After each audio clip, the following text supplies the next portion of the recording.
Queridos, olá, tudo bem?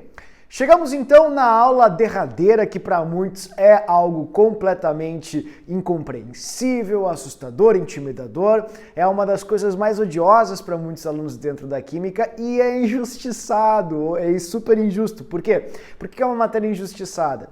Porque estéquio é fácil, não é tão complicado assim, basta você fazer por etapas, basta você fazer devagar e, enfim, organizar os dados que as questões trazem para você. É isso que eu vou mostrar para ti hoje, na nossa segunda aula, né, na 23ª do curso como um todo, segunda aula do nosso livro 3, vamos falar sobre estequiometria básica. Então o professor dividiu a aula em 3 tópicos. Vamos começar falando sobre os princípios estequiométricos, como reconhecemos as proporções e vemos as proporcionalidades. Depois falaremos sobre o desenvolvimento da estequiometria, como a gente faz isso, tem algum tutorial, tem alguma regra, tem como eu seguir sempre o mesmo mecanismo e sempre chegar nas respostas. É sim, a resposta para essa pergunta é sim. O professor vai te mostrar isso. E por último, para provar que eu não estou mentindo, faremos exercícios para deixar a experiência de vocês mais consistente, mais sólida, mais substancial. Certo? Então, me acompanha, vamos lá. A página do livro é aqui a página de número 28, página 28, onde você encontra cálculo estequiométrico, né, na nossa aula de número 2. Então, vamos começar com algo bem básico, bem simples mesmo. Vamos conversar sobre a estequiometria em si. O que diabos é a estequiometria?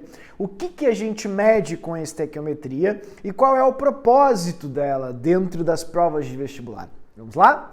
Estequiometria é uma palavra que tem etimologia grega, vem de stoikos, que significa elementos, e metria, que é metria, medição, medida. Então é a medição ou medida dos elementos, é isso que a gente faz aqui na estequiometria. E desse modo, você estabelece uma relação de proporção ou proporcionalidade, vamos colocar aqui, ó, proporcionalidade,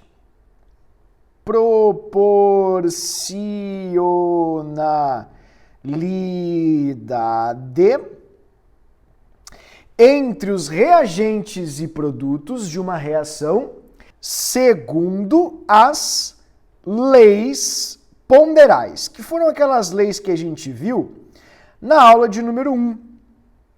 Aquelas leis de proporções contínuas, constantes, proporções múltiplas, a lei de conservação das massas, a lei de Lavoisier, lei de Prost e a lei de Dalton também, né? A lei de Prost, que era a lei das proporções constantes, e a lei de Dalton, que era a lei das proporções múltiplas. Portanto, dessa forma, queridos, você consegue estabelecer numa reação química a mesma lógica matemática que você estabelece, wait for it, né? Em uma receita, sim, receita, porque se ao invés de estudarmos química, estudássemos gastronomia, você faria estequiometria. Só que não usando carbono, usando ovo, não usando oxigênio, usando farinha, usando, enfim, ao invés de hidrogênio, açúcar. Então, os ingredientes que você utiliza numa receita, na verdade, na química, são substituídos pelos elementos químicos, que são as substâncias e, enfim, componentes que acabam tendo ou apresentando, estabelecendo por si só essa relação de proporcionalidade. Portanto, eu vou convidá-los agora a observar comigo, de fato, um exemplo de uma receita. Acompanha comigo aqui. Ó, nessa receita, você tem receita de panqueca do professor. Se você quiser, você pode fazer em casa, eu faço, fica bom. Não estou brincando, não estou mentindo, de fato, essa receita funciona. Então fica a sugestão. Se você tivesse aqui, faria panquecas para você provar para ver como realmente fica bom. Ó, xícaras de farinha. Quantas xícaras de farinha você vai colocar? Você vai colocar 2 xícaras de farinha. Tá? Pode ser uma xícara modesta, não pega aquela caneca tipo Viking que tu tem em casa, né, que às vezes tu usa para tomar o teu Nescau ou algo assim. Coloca sempre xícaras modestas. 2 xícaras de farinha, 2 copos de leite, tá? Eu não sei fazer ela na forma vegana. Se alguém quiser pôr uma sugestão, por favor, fique à vontade. Confesso que eu não sei, tá? Mas se você souber, vai ser um prazer aprender com você. Ovos. Um ovo. Vou colocar aqui para você. Não coloca muito ovo não, tá? Um ovinho só tá ótimo. Esse é o grande segredo, tá? Vai rir da minha cara, mas para deixá-la bem fofinha, bem aerada, 3 colheres de fermento. Aquele fermento em pó, sabe o fermento químico? Exatamente. Pode colocar, coloca, não tem problema algum. E você pode ou não colocar açúcar. Como o professor não é muito adepto do açúcar, eu não coloco muito açúcar. Fica um segredinho aqui, se você quiser, você pode colocar uma colherinha ao invés do açúcar de essência de baunilha, ou colocar, se quiser, ali até um adoçante, alguma coisa. Se você quiser colocar açúcar, sugiro que você coloque 1 xícara no máximo de açúcar, que já é muito, né? Então o professor está aqui nessa campanha contra aí o diabetes do tipo 2, um pouco açúcar, por isso eu não vou colocar o açúcar, mas o açúcar fica a gosto, de fato, tá? Então você pode substituir da forma que você bem quiser. Nessa receita que eu estou dando aqui para você, você vai colocar, você esquenta a frigideira, não precisa colocar óleo nem nada, só esquenta a frigideira, mexe tudo bastante, joga em cima, joga até cobrir toda a parte do fundo da frigideira e deixa paradinho. Ela vai crescer muito, vai aerar muito por causa do fermento que você colocou a mais. Então vai ficar uma panqueca bacana, bonita, assim, com um tamanho legal. E você faz em torno de 8 panquecas com essa receita. Tá? 8 panquecas. Aí você pergunta, não, professor, tá com algum problema? Obviamente, porque ao invés de estar dando aula, tá dando receita. Calma, tem uma explicação. Quando eu escrevi 2 xícaras de farinha para 2 copos de leite, para 1 ovo, 3 colheres de fermento, eu estou estabelecendo aqui para você uma proporção. Eu estou dizendo para você que a relação entre farinha e copos de leite, xícaras de farinha e copos de leite, tem que ser 2:2. O que significa isso? Ser 2:2 significa que, independentemente da quantidade de panquecas que eu queira, se quero a mais ou a menos, a quantidade de xícaras de farinha e de copos de leite tem que ser a mesma, senão tu vai fazer uma outra receita, e daí eu já não me garanto. Para você fazer a minha panqueca, tem que ter a mesma quantidade de xícaras de farinha e copos de leite. Se você quiser fazer mais panquecas, você vai aumentar as xícaras de farinha, mas também vai aumentar na mesma proporção e, obviamente, com o mesmo módulo, os copos de leite. Porque escrever uma proporção de 2:2, como você está falando aqui, ó, isso é muito importante para a estequiometria, é dizer que se você pegar esse número aqui e relacionar com o componente ao lado, tá vendo? Você estabelece uma razão entre eles. Desse modo. Assim. Você está dizendo que tudo que um tem, o outro tem que ter igualmente.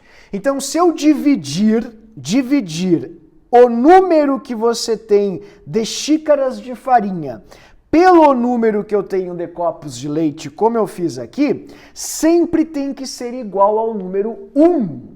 Logo, se eu tiver 3 xícaras de farinha, eu vou ter que ter 3 copos de leite. Se eu tiver 4 xícaras de farinha, eu vou ter que ter 4 copos de leite.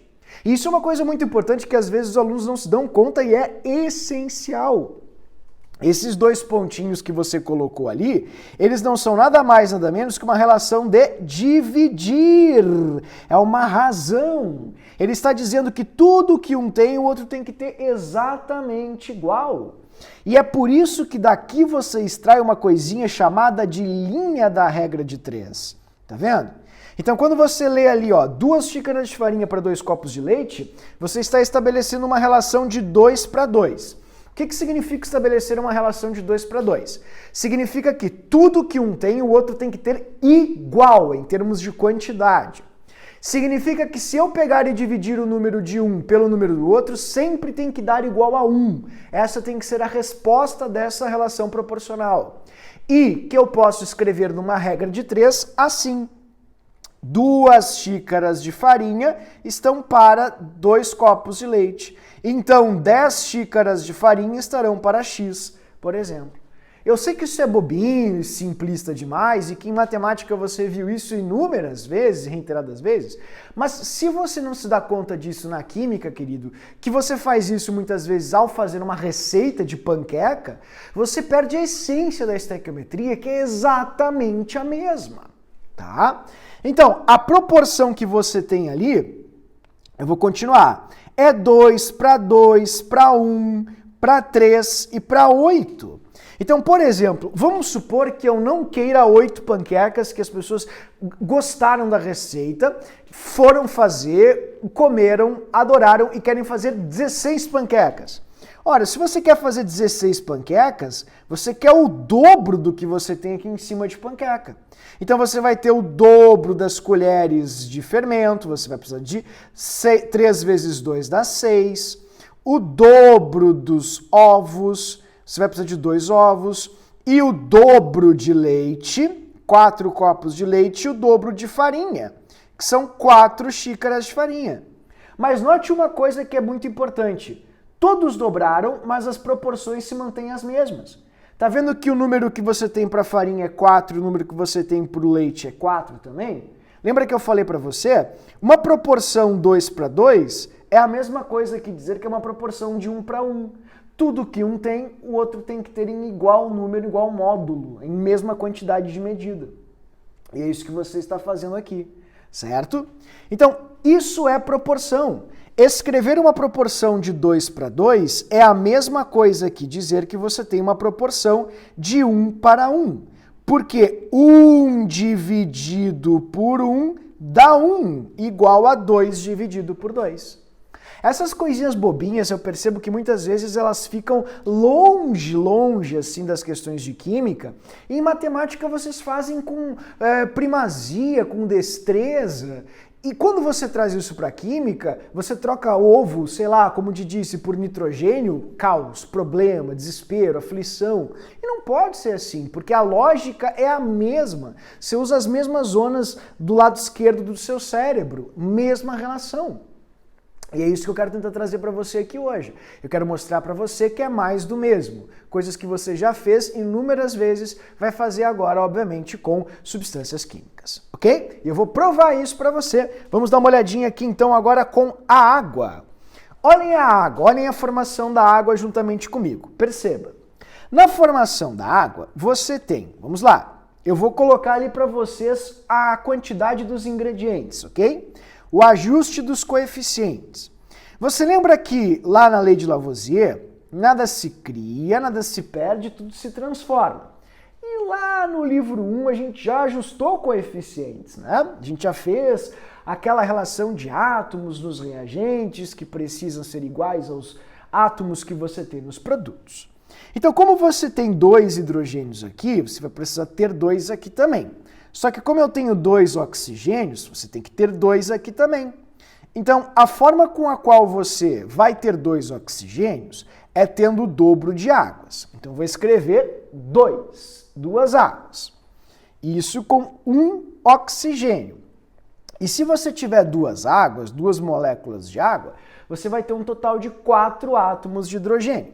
Então, você vai multiplicar isso aqui por 2. O hidrogênio por 2. Vamos relembrar algumas coisas bobinhas que são importantes? O número da frente, ele multiplica todo o componente que o sucede. Então esse número 2 multiplica o H2. Você tem 2H2, é H2 mais H2. E o número de baixo é relativo só ao número de átomos do elemento em questão, certo? Por exemplo, esse 2 aqui, ele corresponde a 2 moléculas de água. E esse 2 aqui a 2 hidrogênios. Então, 2H2O é escrever isso aqui, ó, para o leitor que está ávido para descobrir o que significa. 2H2O, 4 hidrogênios e 2 oxigênios, ok? Quando você fez essa relação, perceba que você acabou de estabelecer uma relação proporcional. Você tem ali, ó, 2 para 1 para 2. Essa é a relação de proporcionalidade que você tem. Você percebeu direitinho o que você está escrevendo ali? Você está dizendo, por exemplo, que você tem que ter o dobro do que você tem de hidrogênios em relação aos oxigênios. Vamos fazer a mesma brincadeira que a gente fez antes? 2 para 1 é a mesma coisa que dividir 2 sobre 1. Significa que a resposta tem que ser sempre 2. Ou seja, quando eu divido o número de hidrogênios pelo de oxigênios, as moléculas, né, sempre tem que dar o número 2. Por exemplo, se eu tivesse 4 hidrogênios, eu teria que ter 2 oxigênios. Se eu tivesse 6 hidrogênios, 3 oxigênios. Se eu tivesse 8 hidrogênios, eu teria que ter 4 oxigênios, porque todas essas continhas vão dar 2, indicando que o número de cima, o numerador, é 2 vezes maior que o denominador. Isso é uma proporção de 2 para 1. Agora, vamos evoluir um pouquinho a nossa linguagem e o nosso raciocínio lógico. Quando você escreve essa proporção de 2 para 1, você está estabelecendo tanto moléculas ou conjuntos de moléculas. Quer ver uma coisa? Vamos lá. Vamos supor que eu faço uma brincadeira com você bem simples. Assim, um patinete tem 2 rodas. Então, um patinete tem 2 rodas. Proporção de 1 para 2.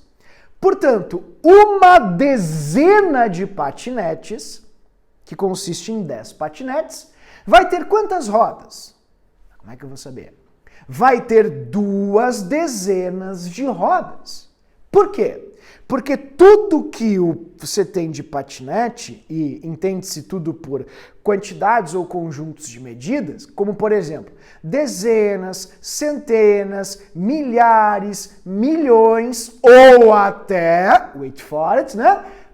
Moles. Sim, moles. Você pode ter um mol de patinetes. Você vai ter o quê? Em rodas? Se a proporção é de 1 para 2, o dobro em rodas. Aqui você tem a mesma lógica. Você tem 2 hidrogênios para 1 oxigênio molecular. Ou seja, 2H2 para 1O2. Então, é uma proporção de 2 para 1. Tudo bem? Então, é 2 para 1 qualquer coisa. Você pode ter, se for em moléculas, professor, em moléculas, 2 moléculas de hidrogênio, moléculas de hidrogênio para 1 molécula de oxigênio, molécula de oxigênio, formando 2 moléculas de água. Tá, professor, mas e se for, por exemplo, em dezenas de moléculas ou em dúzias de moléculas? Barbada. Quer ver? Vamos fazer com dúzias agora. Vou fazer com você com dúzia. Quer ver? Fazer com dúzia rapidinho aqui. Copiei, colei. Vamos brincar com dúzia? Dúzias de moléculas, foi o que você pediu, né? Veja, se você tem que ter sempre o dobro de hidrogênio em relação ao oxigênio, não interessa o que você tem, sempre que você pega o número do hidrogênio e divide pelo do oxigênio, tem que dar a resposta 2. Então vamos supor que eu queira ver dúzias de moléculas. Veja, se a proporção é de 2 para 1, e você sempre tem o dobro de hidrogênio que você tem de oxigênio, se eu tiver 2 dúzias aqui de moléculas, dúzias, eu vou ter que ter a metade em oxigênios, dúzia de oxigênios, e de água, dúzia, tá vendo? Dúzia de moléculas de água. Tá, professor, e se fosse em dezena? Claro, vamos lá, vamos fazer com dezena. Dezena. Assim. Copiou, colou. Aqui, vamos fazer com dezena? Dezena é 10, né? Se eu tiver 2 dezenas de moléculas de hidrogênio, por exemplo, 2 dezenas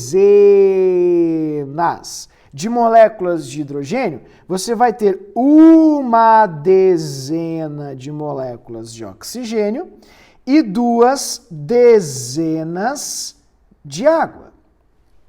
E lembrem que 1 dezena corresponde a 10 moléculas. Tudo bem? Então, vamos devagarinho. Não sei se você está conseguindo desenvolver esse raciocínio, que é uma coisa bem básica, só que às vezes a gente passa o ensino básico inteiro sem desenvolver. Ah, por que é a mesma coisa que molécula e mol? Não é a mesma coisa, é a mesma proporção. Porque se você tem um patinete para 2 rodas, não interessa o que você esteja vendo de patinetes, você sempre vai ter o dobro em rodas. Porque você sempre tem 2 vezes mais rodas do que patinetes. Se a proporção de hidrogênio e oxigênio é 2:1, não interessa o que você vai ver de hidrogênio e oxigênio. Você sempre vai ter o dobro de hidrogênios do que você vai ter de oxigênios. Simples assim. Por exemplo, se você quiser ver 2 milhares de hidrogênio, você vai ter que ter a metade de oxigênios, 1 milhar de oxigênios. Porque eu sempre tenho que ter um número 2 vezes maior para o hidrogênio do que eu tenho para o oxigênio. Tudo bem? E é por isso, queridos, que você pode escrever mol. É por isso que as pessoas escrevem mol a partir dos numerozinhos da frente. Porque elas usufruem ou utilizam exatamente da proporção que a reação tem. Lembra que eu falei para você ali das xícaras de farinha e copos de leite? Vamos lá, vamos aumentar essas xícaras de farinha e esses copos de leite, xicrões e copões. Você vai manter 2 xícaras grandes, 2 copos grandes de leite. Por que você mantém? Porque a proporção era de 2:2 na receita da panqueca. Tudo que um tem, o outro tem que ter igual. Só que aqui não é igual, é 2:1. Tudo que o hidrogênio tem, o oxigênio tem que ter pela metade. Isso que significa 2:1. Tudo bem? Então, por que você pode escrever mol? Porque, veja, se a proporção é de 2:1, é 2:1 moléculas, 2:1 em dúzias de moléculas, 2:1 em dezenas de moléculas, ou 2:1 em mols de moléculas, que correspondem a 600 sextilhões de moléculas. Mol, vou escrever bem grande ali para você, 1 mol e 2 mols. Isso é muito importante, isso explica uma dúvida que muitos alunos têm, que são os números fracionários. Veja, você não pode ter um número fracionário em moléculas, porque você não pode ter meia partícula. A partícula, como o próprio nome já diz, é a partícula. É a menor parte de uma substância, de um sólido, de um líquido, de um gás. Então você não pode ter meio grão de areia, por exemplo. Entende? Você tem que ter o inteiro, porque fazendo uma analogia grosseira, o grão de areia é a menor coisa da areia possível. Aqui é a mesma coisa. Você não pode ter meia molécula de oxigênio. Não. Agora, você pode ter meio conjunto de moléculas de oxigênio. Bah, muito difícil, professor. Ah, é? Então me responde uma coisa. Se você vai comprar ovos e você compra meia dúzia de ovos, vem 12 ovos cortados pela metade ou vem 6 ovos, que é a metade de 12? Então, como você já comprou várias vezes meia dúzia de várias coisas, você está falando de metade de um conjunto de 12. E aqui é a mesma coisa. Você pode ter meio mol de moléculas, que correspondem a 300 sextilhões de moléculas, meia dúzia de moléculas, que correspondem a 6 moléculas, meia dezena de moléculas, que correspondem a 5 moléculas, mas nunca, jamais você vai ter meia molécula, porque você não pode ter metade de uma partícula que é a menor parte daquela substância, que é a parte fundamental daquela substância. Se essa partícula se quebra, não existe mais aquela substância. Você deixou de ter aquela substância. Tudo bem, queridos?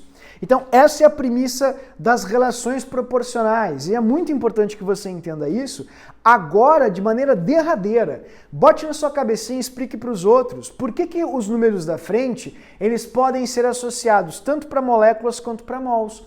Quando o aluno não entende isso, o aluno decora, e quando ele apenas decora, ele fica muito suscetível a perguntinhas nas provas, que gostam de fazer questionamentos do tipo: ah, uma molécula de gasolina precisa de quantas moléculas de oxigênio? E aí o pessoal fala, mas eu sei fazer com mol, eu não sei fazer com molécula. Pô, querido, não importa, o que importa é a proporção, entende? Por exemplo, se você usa 1 xícara de arroz para 2 de água para fazer o seu arroz, se você trocar para panela de arroz, você vai usar 2 panelas de água. Porque você precisa sempre do dobro de água, da medida de água, em relação à medida de arroz.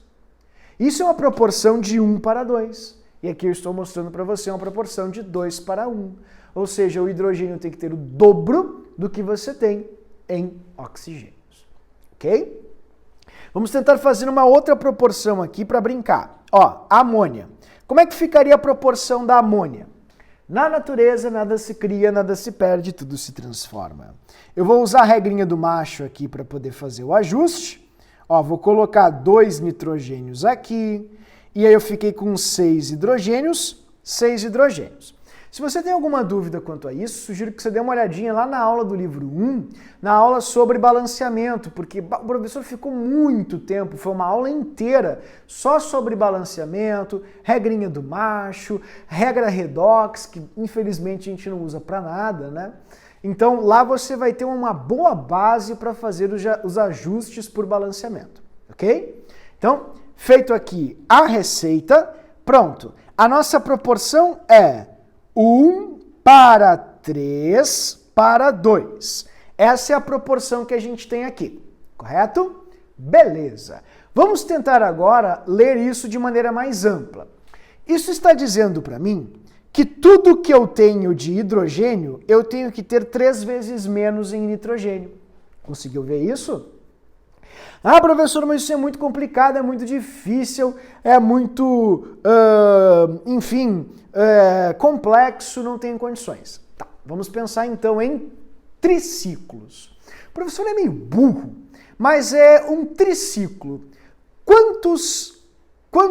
Melhor. Só um pouquinho. 2 segundos. Pronto.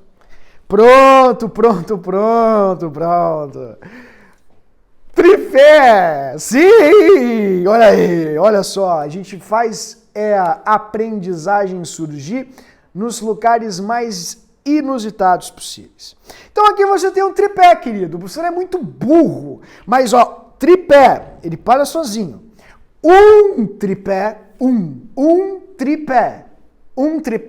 tem quantos pés? 1, 2, 3. Então, um tripé, tá vendo? Tem 3 pés. Se eu tivesse uma dezena de tripés, uma dezena de tripés, eu teria o triplo em pés. Eu teria 3 dezenas de pés, 30 pés. Se eu tivesse 1 mol de tripés, 600 sextilhões de tripés, eu teria quantos mols de pés? 3 mols de pés, porque uma proporção de 1 para 3 significa que tudo que esse cara aqui tem, você vai ter 3 vezes mais em pés. Não importa se é em unidade de tripé ou se é em mols de tripé, você vai ter 3 vezes mais em pés. Tudo bem? Então, mesmo que o exemplo do professor tenha sido patético e horroroso, vai ficar aqui essa dica para te ajudar a pensar numa proporção de 1 para 3. Ó, 1 para 3 significa que se você tem, vou copiar a proporção, vamos copiar a proporção, vamos nos entreter. Copiou? Colou. Ó, copiou, colou. Deixa eu dar uma diminuidinha aqui para ficar mais fácil. Ali. Aqui, beleza. Vamos pegar mais uma aqui, deixa eu colocar mais para baixo só para ficar aqui. Acho que assim já tá bom. Vamos lá. 1 para 3 para 2. Significa que uma molécula de nitrogênio reage com 3 moléculas de hidrogênio e produz 2 moléculas de amônio. Então a proporção é de 1 para 3 para 2, certo? Vamos trocar moléculas por dezenas de moléculas, pode ser? Então eu vou colocar uma corzinha diferente aqui, ó. Então, uma dezena de moléculas de nitrogênio. Como a proporção é de 1 para 3, você sempre tem que ter 3 vezes mais hidrogênio do que nitrogênio. Então, vai reagir com 3 dezenas de hidrogênios e vai produzir quantas dezenas de amônia? 2 dezenas de amônias. Agora, vamos para o mol. Se a proporção é de 1 para 3 para 2, queridos, vamos para o mol. Copiou, colou, prontinho. Olha a proporção em mol, como é que vai ficar? Bah, professor, é impossível entender com mol. Ué, como impossível, querido? Se eu, um singelo canoense, conseguir, você obviamente também conseguirá. Façamos juntos, então, a proporção de mol. Deixa eu só colocar aqui o símbolozinho proporcional, que o professor tem toque, você sabe. Prontinho. Se a proporção é de 1 para 3, e vamos supor que eu queira ver em mol, mas por que o mol, professor? Por que você quer ver em mol? Me deixa. Ó, o exemplo é meu. 1 mol, ok, reagirá com, tem que ser sempre 3 vezes mais. Então, 3 mols e produzirá quanto de amônia? 2 mols. Certo? E, queridos, isso é importante. Agora, com essa relação, você pode estabelecer números fracionários na proporção. Porque, veja, ó, eu vou colocar para você assim. Se a proporção é de 1 para 3, vamos supor que você tenha aqui, por exemplo, meio. Meio quê? Aí que tá. Não pode ser meia molécula, meia partícula, porque não existe meio N2. Não existe. Assim como não existe meio ovo. Ô, eu vou querer meia dúzia. Então tá aqui, querido, ó, só um pouquinho que eu vou pegar essa dúzia e eu vou cortar pela metade, assim, eu vou tirar a tampinha só do ovo. Não é assim que funciona, querido. Você pode ter a metade de uma quantidade. Você pode ter metade de uma dúzia, metade de uma dezena de ovos, mas você não pode ter meio ovo. Ou, por favor, eu estou aqui economizando, tenho dinheiro para meio ovo. Por favor, você poderia me ver meio ovo? Não dá, querido. A mesma coisa aqui nas partículas. Jamais você vai ter meia molécula, mas meia dezena, meia dúzia, meia centena ou meio mol de moléculas, isso você pode ter sim. Aliás, se você tiver meio mol de moléculas de, veja, nitrogênio, como o do lado aqui, ó, tem que ser 3 vezes maior, quanto é que dá 3 vezes meio? Não tem como saber, professor, é impossível, não tem essa capacidade. Tá, então enxerga isso aqui como 50 centavos. Quanto é que dá se você juntar 3 moedinhas de 50 centavos? 1,5. Viu? Isso nos mostra que quando a gente usa comida ou dinheiro para esses exemplos, a gente entende maravilhosamente bem. Só nutre a ideia de que nós somos mortos de fome e interesseiros. Porque se assim fosse, só com dinheiro e comida, estequiometria não seria um problema para você. Agora, trocar 50 centavos por metade de nitrogênio, ou 0,5 mols de nitrogênio, daí já é um grande problema. Viu só? Então você vai ter o triplo de hidrogênios, e o triplo é 3 meios, ou seja, 1,50. 3 meios de mol. Como assim 3 meios, professor? 3 meios, 1,5. 1 mais meio, R$1 mais 50 centavos. Então você tem 1 mol mais meio mol. E 1 mol mais meio mol, sendo que 1 mol é 600 e meio 300, 600 mais 300, 900 sextilhões. Viu só? E como é que vai ficar aqui então a amônia, professor, com essa sua brincadeira? Ué, vai ficar pela metade. Se você tinha 2 mols, vai ficar com 1 mol. E você acabou de fazer o quê? Estequiometria. Bom, pessoal, sabe a metáfora das rodinhas da bicicleta? Eu gosto muito de usá-la para aprendizagem. Olha, não é muito difícil saber o que tem que fazer. Você tem que andar e se equilibrar e ser um espírito livre. Agora, a minha observação é, quando você não quer usar a rodinha, Você até pode conseguir andar, querido, mas aqui duras penas. Um osso fraturado, um dente quebrado, um pé, um joelho ralado. Então, vamos usar uma forma bem simples de trabalhar isso, que o professor vai te mostrar logo na sequência, na parte 2 desse vídeo, ok?